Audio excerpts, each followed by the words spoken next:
Hello नमस्कार भाई लोग। चलो, एक बला टला कहते हैं ना, जैसे अपने वोटिंग ख़त्म हो गई। एक तरह से यही सबसे सियासी एक होती है जो वोटिंग के टाइम पे एक सबसे बड़ी समस्या आती है। अर्थव्यवस्था ले लीजिए या कुछ भी, हम लोग इतना तक जानते तो है नहीं।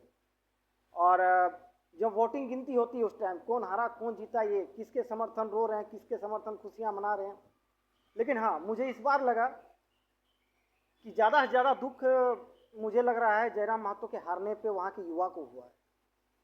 और वो हमको लग रहा है कि ये दुख एक तरह से चुभेगी, सबको चुभेगी। और खुशियाँ भी एक तरह से सबको ज़्यादातर आदमी मनाएंगे कि चलो, एक तो ऐसे थे, इतना जल्दी इनको इतना दूर तक आना नहीं था। और मेरा मानना है, अगर मेरे को पूछा जाए तुम्हारा मानना क्या है, मेरे मानना साफ था और अभी भी साफ ही है। क्योंकि मैं जानता हूं कि आप झारखंड की मिट्टी की बात करते हैं, माटी की बात करते हैं और खातियान की बात करते हैं। 1932 आपके ये 60-40, ये सारे मुद्दे आपके, ये बीसीसीएल वाले, ये आपके टाटा वाले, ये सब मुद्दे आप इतने मुद्दे उठा दिए हैं झारखंड में कि एक तरह से आग ही लग जाती है। बट ये आग लगने से आप ही बचा दिए बीच में। ये तय था कि अगर आप इस लोकतांत्रिक देश में, ये झारखंड में, अगर इस मुद्दे को लाते हैं और इसमें अटल रहते हैं तो फिर तय था कि ये हम लोग की जीत होती है। ये वोट वाला जीत हार की जरूरत नहीं थी मुझे। ऐसे मुझे ये चीज़ नहीं थी। मैं 2 साल पहले भी बोला था कि अगर जयराम महतो जी टाइगर अगर रहेंगे क्रांतिकारी में, और शुरू से क्रांतिकारी ही बोलते हैं, अगर क्रांतिकारी में रहेंगे तो मैं दावे के साथ बता रहा हूँ जो इनके मुद्दे हैं वो झारखंड सरकार, भारत सरकार सारे मिल के इसको सोचेंगे और जरूर से जरूर ये नियम पालन किया जाएगा या सोचा जाएगा इसके बारे में। तो आप सोचेंगे मैंने अभी बोला तो अभी दो, ये चीज़ें गलत हो गई है और कुछ चूक हो गई इनसे। और खुद की लालच ही आ गई इनके अंदर कि मैं किसी को बोले भी नहीं। अब युवा हम लोग के साथ सारे के जितने भी झारखंड में युवा साहब, इनके साथ जहाँ जाएं सब पीछे पीछे चलते पड़े। ना जाने कितना मेहनत किए। हमको लग रहा है इतना मेहनत अगर कहीं रोजगारी में लगा देते तो एक तरह से आदमी बोलते हैं, बाकी मैं नहीं मानता। मैं सोच रहा था कि चलो एक आदमी अगर बढ़िया आदमी पनप जाए, गरीब घर का, बहुत आदमी बता रहे थे गरीब है इसीलिए इनका साथ नहीं दे रहा है, तो इसीलिए भी इनको बहुत ज़्यादा इनका समर्थन हुआ। और इनके बातों का जुबान भी एकदम क्लियर थी, जो बोल दिया सो बोल दिया। लेकिन अंदर कुछ जीव के अंदर कुछ छुपा के रखे थे जिसे आपने जनता को बताया नहीं। क्या? जैसे सांसद में खड़े होना, आप किसी को बताया नहीं, आप खुद खड़े हो गए। मैं बता दिए कि कटप्पा बाहुबली एकदम मैं ही हूँ जो भी हूँ। तो ये चीज़ें नहीं होना था क्योंकि हम लोग एक आपको सोचे थे कि भाई आप एक क्रांतिकारी हैं और इस मुद्दे को ही आप छोड़ना नहीं चाहते। आप शुरू से बोले कि मैं नेतागिरी में नहीं जाऊँगा। मेरे वहाँ पर भाषण हुआ था तो बोले थे आप कि मैं नेतागिरी में कभी नहीं जाऊँगा, मैं क्रांतिकारी हूँ, क्रांतिकारी ही रहूँगा। मेरे आप जो हैं चीज़ें वो मेरे को दे दो झारखंड में, मैं शांत हो जाऊँगा, मैं चुप हो जाऊँगा। लेकिन इतनी जल्दी आप बोलेंगे कि अभी ये चीज़ कर दो, तुरंत कर दो, 2 साल में ये, इससे पहले भी इसके बारे में कितना आदमी बोले हैं, कितना मेहनत किए हैं, कितनी जाने गई है, कोई ये नहीं है। बस आपने इसको फिर से उजागर किया, फिर से उसको आग को जलाया जो ख़त्म हो रही थी हमारे झारखंड की नीतियों को। हम लोग जानते भी नहीं थे। बहुतों आदमी मेरे से जो इससे ऊपर वाले जो थे, मेरे पापा लोग की उम्र के जितने भी उन लोगों को उतना पता भी नहीं है कि खतियान क्या होता है रे, ये 1932, ये भाषा का क्या है, ये 60-40 ये सब क्या है, बीसीसीएल क्या ले लिया, बीसीसीएल तो एक तरह से बढ़िया कर रहा है, नौकरी दे रही है। हम लोग उतना हमारे से बुजुर्ग नहीं जानते थे। आपने ये चीज़ हम लोग को सिखाया जो कि हम लोग के टाइम लगभग पार ही होने चला। हम लोग सोचे कि हम लोग के लिए काम दे देगा तो कल दिन हमारे बाद पीढ़ी वो बढ़िया से चलेगी। लेकिन हर जगह ये चीज़ें सक्षम हो नहीं पाती। बहुत कुछ मुद्दे होते हैं जो आप उसके लिए कुछ भी जान निछावर कर दीजिए, जान लुटा दीजिए, वो हो नहीं पाती।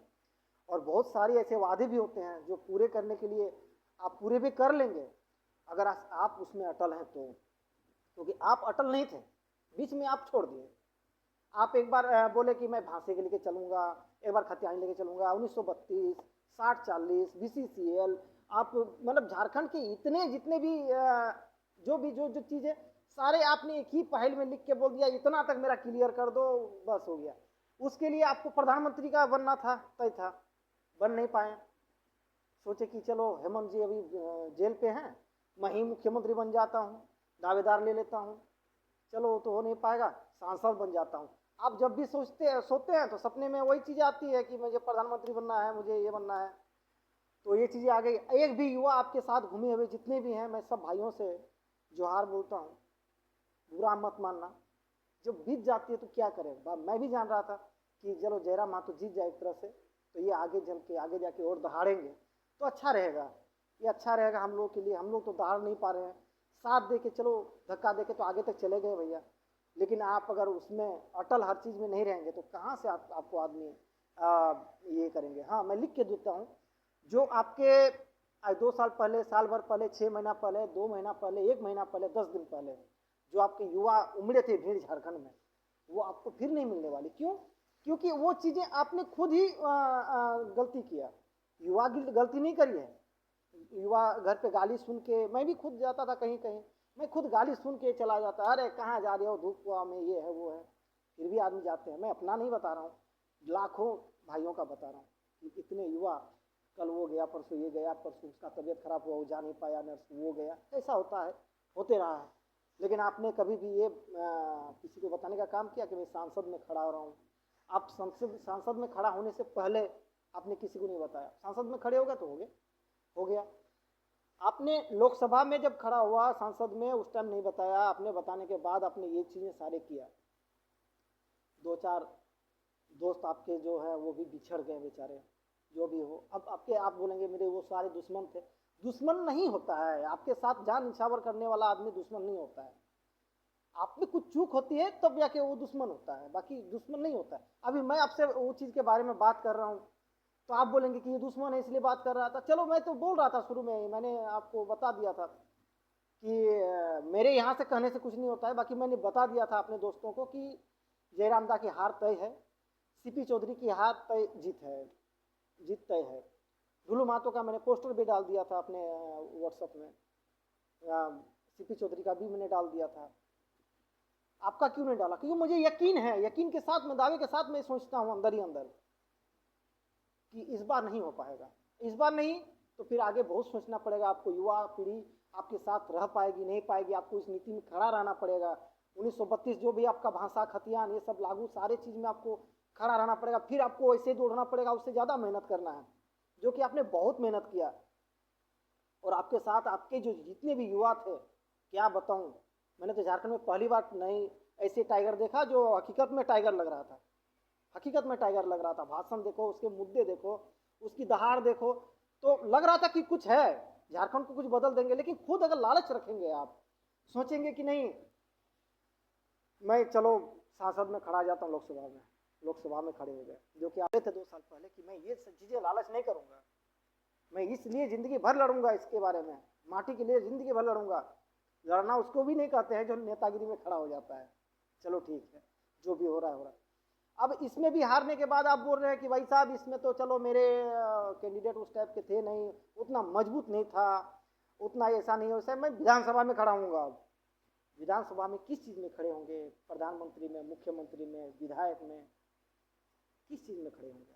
ये चीज़ आपको सोचना होगा, क्योंकि आपने सांसद में खड़ा हुआ, सांसद में भी चूक गए हैं। उसके बाद फिर आप विधानसभा में खड़े होंगे। खड़े होने से नहीं होता है। जो आप युवा थे, जो दहाड़ आपकी थी, वो नेतागिरी से कुछ नहीं होने वाला था। क्रांतिकारी किसे कहते हैं? आप तो खुद सबके नाम लेते रहते हैं क्रांतिकारी। वो सब कोई नेतागिरी थे क्या? क्रांतिकारी में थे। मेरे यहाँ पर जब आप आए थे जयराम दा, तो मैंने सारे दोस्त को मैंने बोला था। दोस्त मेरे को बुरा सोचे थे कि यार तू बुरा सोच रहा है इसके बारे में। बुरा नहीं सोच रहा हूँ, मैंने लिख के बोला था कि मैंने लिख के देता हूँ, दावे के साथ ठोक के बता रहा हूँ। अगर आप जयराम दा अगर क्रांतिकारी में जिंदगी भर रहेंगे, जिंदगी भर कहने का मतलब जो जो मुद्दे हैं इनके, उस चीज़ में अगर अटल रहेंगे, तो मैं लिख के देता हूँ ये आपकी वो चीज़ आ जाएगी। इतना इनके युवा साथ में है, आ जाएगी। अगर ये चीज़ें, ये मुद्दा को हटा के आप नेतागिरी में घुस जाएंगे, फिर आपकी मुद्दे वो खत्म हो जाते हैं। क्योंकि आप अगर घर के सदस्य हैं तो आप बोल सकते हैं। घर का जो सदस्य होता है, जैसे मेरे पापा लोग हैं, मैं कोई भी छोटी छोटी मुद्दे को मैंने पापा को बता सकता हूँ कि ये चीज़ मेरा पूरा करो, ये चीज़ें मेरे पूरे करने होंगे। अगर आप गार्जियन बनेंगे भैया, तो पापा कभी नहीं बता पाते हैं बेटों को भैया मेरा ये पूरा कर दो, पूरा नहीं कर पाएंगे। झारखंड को अगर पूरा करना होगा तो आपको क्रांतिकारी होना है, नेतागिरी से नहीं होगा, कुछ भी नहीं होगा। आप साइकिल में थे, बाइक में आए, स्कॉर्पियो में घूम रहे, हेलीकॉप्टर में जाएंगे, धीरे धीरे बढ़ती रहेगी। भैया मेरे सारे तो दोस्त दे रहे हैं, सारे दोस्त मेरे को दे रहे हैं। छोड़ो सब बातें, नेतागिरी खत्म हो गई, क्रांतिकारी में आइए। सबसे बड़ी मुद्दा यही रहेगा। अगर वो आपको भीड़ फीस से लाना होगा, वो तो मैं बता रहा हूँ कि उतना अब नहीं आ पाएगी जो आपकी थी। तो अंदर ही अंदर ये चीज़ आप सोचिए जयराम दा, जो मेरे हैं तो वो तो होना ही है, वो तो ही है मेरा। नहीं होगा, धीरे धीरे खत्म हो जाते हैं। आपको मुद्दे पर बन के रहना है, मुद्दे पे रहना होगा, अटल रहना है। अभी नेतागिरी छोड़ के क्रांतिकारी में फिर से घुसिए, तब देखता हूँ कि हाँ चलो आप असली टाइगर हैं। आप नहीं, आप क्रांतिकारी छोड़ दीजिएगा, नहीं नहीं नेतागिरी में ही अब रहना है मेरे को, अरबपति बनना ही है, प्रधानमंत्री बन जाऊंगा मैं, और उसके बाद जो भी होगा देखा जाएगा, इन लोगों का भाड़ में। ये चीज़ गलत है एक तरह से मैं सोचूँ तो। बहुत मेहनत किए हैं वहाँ के युवा, और बहुत आपने आस दिलाया था, ये आस को आपने पूरा करना है और रखना है। धन्यवाद देता हूँ मेरे वहाँ के ढुल्लू दा को, जो बहुत मार्जिन से जीते हैं। मुझे बहुत खुशी है, मैं वहाँ की खुशनसीब हूँ जो ढुल्लू दा को मैंने एक टाइम मैंने धनबाद के उधर विधायक में देखा था, 2-3 बार उनके भैया के पास गया हूँ। और आज सीपी चौधरी का नाम भी मैंने अच्छी से, मेरी भी बात हुई है सीपी चौधरी से, मेरी परसों बात हुई थी, और कहीं से ही मेरी बात हुई, तो वो मुझे पहचान तो नहीं पाए, मेरे सामने आमने सामने तो बात नहीं हुई, धन्यवाद बोले हूँ, बस इतना ही है। और झारखंड को आप सही से रखिए, और आपको झारखंड को बढ़िया से रखिए। और आप क्रांतिकारी हैं जयराम दा, आप क्रांतिकारी, अपना बढ़िया से अटल रहिए, और हमारी युवा पीढ़ी को सही रास्ते पर, सही राह पर लेके चलिए। क्योंकि आप अगर अभी छोड़ देंगे नेतागिरी तो फिर वही दिक्कत आ जाएगी, फिर कल दिन कोई उस नेतागिरी में घुसना नहीं चाहेगा। आपकी जो दहाड़ है वो चीज़ खत्म होने जाएगी, तब आदमी हंसेंगे कि चलो कोई शेर की तरह दहाड़ रहा था, अरे वो शेर नहीं था, वो दूसरा था। हम लोग सोचे शेर आ गया, शेर आ गया। तो आपको शेर रहना है, आप शेर हैं। और आप मंगल करता हूँ कि आप जितने भी रास्ते में जाएंगे, कठिनाई तो होती रहती है, बाकी आपको रास्ते बाद में जाके सही आएगी। और आपकी नीति और आपकी नियत, आपके नियम, आपकी प्रकाष्ठा साफ रखें। और मैं धन्यवाद देता हूँ जो, चलो अच्छी वोट से आपका मार्जिन सही था, लेकिन थोड़ी चूक खुद में हुई है, युवा में नहीं हुई है, न किसी को वोट डालने में हुई है, खुद में हुई है। ये चीज़ें हम मानते हैं कि आप में गलती हुई है, आप बहुत जल्दी कर दी ये चीज़ें, इतना जल्दी करना भी नहीं था। और हाँ, ईवीएम को गलत मत ठहराना भैया आपकी बार कि हमको लग रहा है कि मोदी जी भी बेचारे इस बार बहुत दिक्कत में हैं और जोहार।